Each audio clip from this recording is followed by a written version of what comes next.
Amanheceu, peguei a viola, botei na sacola e fui viajar. Sou cantador e tudo nesse mundo vale pra que eu cante e possa praticar. A minha arte sapateia as cordas e esse povo gosta de me ouvir cantar.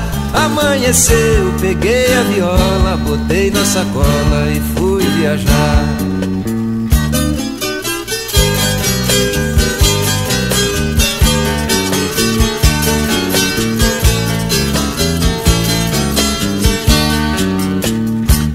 Ao meio-dia eu tava em Mato Grosso, do sul ou do norte, não sei explicar.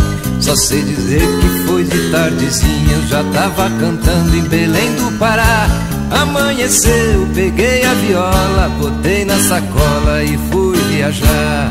Em Porto Alegre um tal de coronel pediu que eu musicasse uns versos que ele fez para uma China que pela poesia nem lá em Pequim se vê tanta altivez. Amanheceu, peguei a viola, botei na sacola e fui viajar.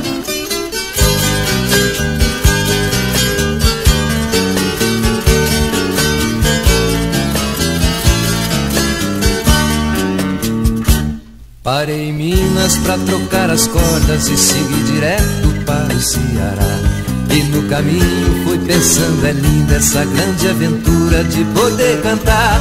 Amanheceu, peguei a viola, botei na sacola e fui viajar.